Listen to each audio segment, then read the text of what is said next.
All right, welcome to PTA, you guys, the one place for all sports. My name is Andres Castro, My name is Eric Leon. and today we'll be talking about the NFL preview for Week 15.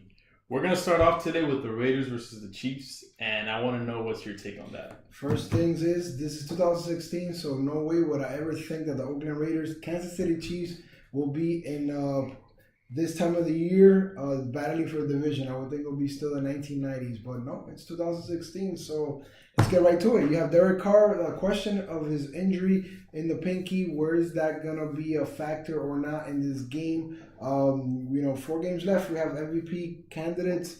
The race is, coming down to the final 4 weeks. So is this going to be a statement game for Derek Carr, I think? Also, we have to see how the Chiefs defense is going to answer against this potent Raiders offense. 390 yards a game. Exactly, and this defense, okay, it looks great in the past few games. They've gotten some really big wins, but their third down conversion percentage against their opponents is dreadful. It's third to last in the NFL, and they're giving up 25 completions per game. And when you have guys like Eric Berry and Marcus Peters in your secondary, that should not be happening. Absolutely. I think now the Oakland Raiders now getting the Alden Smith, believe it or not, I think being reinstated, I think makes the defense a little better. You have the NFC West outcast. They've been in battles before. Malcolm Smith, Alden Smith coming back.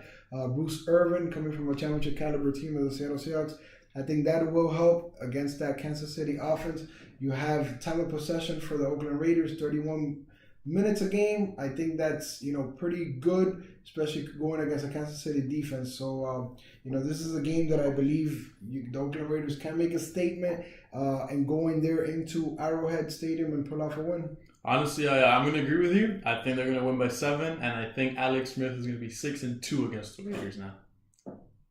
All right, we go to our next game. We go now Seattle Seahawks, Green Bay Packers. This is almost a rematch for some sort for the last 2 years of these two teams playing. Yeah, if you think about it, they kind of grown into a rivalry. Absolutely. Ever since the refs subs. Yeah, right. Just because that was such a bad officiated game, and there was so much bad blood there that everybody was against each other. Absolutely. And honestly, Aaron Rodgers in December, he's an animal. 27-12 since 2016. Wow. Those are Tom Brady-esque numbers. And honestly, when you're putting up 25 points per game, you always have a chance to win. Absolutely. And Lambeau Field, to go there in December, you have to bring it. I think the Earl Thomas loss for the Seattle Seahawks defense is huge. You have almost a captain, even though there's several captains on that defense, but he patrols that middle of the field. When you take away the deep middle of the field, I think that's huge. Believe it or not, this season they've only allowed out of 17 attempts, 4 passes, completed wow. in the deep part of the field. So I think that's huge. You're talking about somebody that the defense that brings in allows them to bring in Chancellor to play the box. So we have now Steve Terrell, 30-year guy, replacing him. Is that going to be a huge loss down the road? I mean, NFC West it's still for grabs if you think about it. They haven't clinched, but definitely, I think that Terrell's Ant-Man now into the Legion of Boom. Yeah, right. And honestly, as far as I go, I think this is just going to continue the pattern. I think the home team is going to win.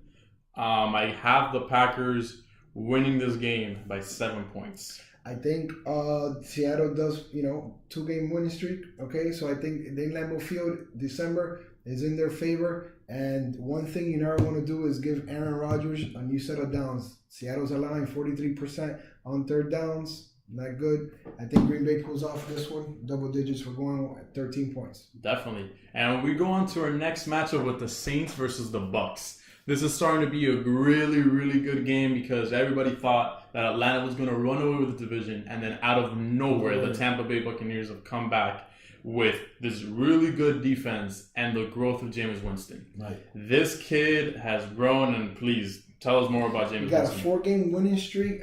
He's actually thrown close to over 300 yards during this win streak with 6 touchdowns, 3 interceptions. But, even though he's at home, this game is going to have to fall on his shoulders.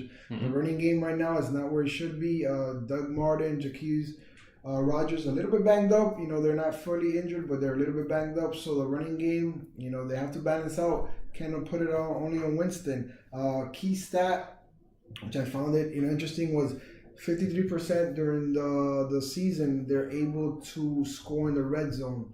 But during this 4-game winning streak, they've only been able to score 33% of the time. So against a New Orleans team, even though it's on the road, they have to score. Honestly, the New Orleans Saints have a guy named Drew Brees. This guy's throwing 71% completion passing, right? This is insane. This guy is not only, would you consider him a dinosaur, but everybody thought he was washed up just because, like, after winning that Super Bowl, they haven't really done a lot. So everybody kind of forgot about the Saints. But this team is racking up 29 points per game in the last 3 games. And if you're scoring 68% of the time you're in the red zone, you always are going to be a beneficiary for that game. Obviously, the record doesn't necessarily say that for the Saints, but they're also in the hunt for a wild card. And I think with 2 games against the Bucs, you control your own destiny. Right. Next 4 weeks, 2 times they play each other. Mm-hmm. So with that in mind, I'm going to say Tampa Bay wins by 13 just because I feel like that defense is going to suffocate some of those defenders. And I think they're going to win by 14 points. I think it's going to be a decisive win. I think New Orleans on the road drops off just a little. I think New Orleans returns a favor in the rematch at home. So I'll go with Tampa Bay also. Double digits. There we go. And then our last matchup is going to be the Monday Night Football premier game, Ravens versus Patriots. Your favorite team, Patriots. I know how much you love Tom Brady. So. Towards Tom Brady. This could actually be a playoff preview down the road, believe it or not. But, we go now into this week. Officially, Robert Gronkowski out for the season. Had back surgery. I think this is huge for the New England Patriots. But time and time again, they've proven to us that, you know what? Somebody will step out. Honestly, somebody will step out. That's so true. Just because every time anybody counts the Patriots out, they have an answer, right? Bill Belichick pulls out a wild card and says, "Oh, you know this player that nobody knew about? This is him." Chris Hogan, nobody knew who this guy is. Right. Now he's another pair of slot receivers that they have. They have Amendola, Edelman, and now Chris Hogan. Like, come on, dude. Where do you come up with all this talent? Yeah. But honestly, they're facing a really good run defense in Baltimore. These guys, in general, passing and rushing, they only allowed around 295 yards per game. However, this team does hurt itself a lot. They actually get around 8 penalties per game. And if you're retracting yourself from the ball that many times, you're always going to be in a bad place. Right, not good.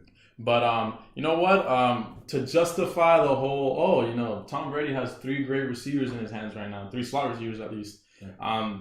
Baltimore is giving up only 27 completions per. I mean, it's getting 27 completions per game. So Flacco's kind of also saying, "Hey, look, step out." Like I have Mike Wallace and Steve out on the outside, and they might be a little old and a little, they're veterans definitely. They're second in the NFL with completions, so like they're giving their part too. So even though this middle of the pack defense and passing will get hurt, I feel like Flacco's gonna have something to say when they're in the offensive end. Absolutely. I think this game could go back and forth. They've always had great games between each other. Baltimore is fighting also for a division title in the North Division. So Monday Night Football, that's when I think the Patriots do their best. Brady shines. He's 14-6 Monday Night Football, and he's actually thrown 9 times on Monday Night Football for 3 or more touchdowns. So we're looking at top defense, 6th ranked offense. Where's it going to go? I'm going with New England. I think they're going to be able to pull off a double-digit win. I'm going to continue being a Patriots hater. I'm going to go against the Patriots, even though they've proven every year that they're the best. But I'm going to say that Baltimore wins by 3 because my boy Justin Tucker is the clutchest player in the NFL, and I believe in him. So I have Baltimore by 3. So that kind of wraps us up right here in the NFL week. Week 14. Honestly, I think this is going to be a great week. A lot of things are going to shape up. Divisions, wild card races. Some teams are going to prove whether they're contenders or pretenders. Absolutely. And we'll see. We'll catch you guys later, all right? This is PTA, Play It Analyze, the one place for all sports. Catch you guys. Have a good one.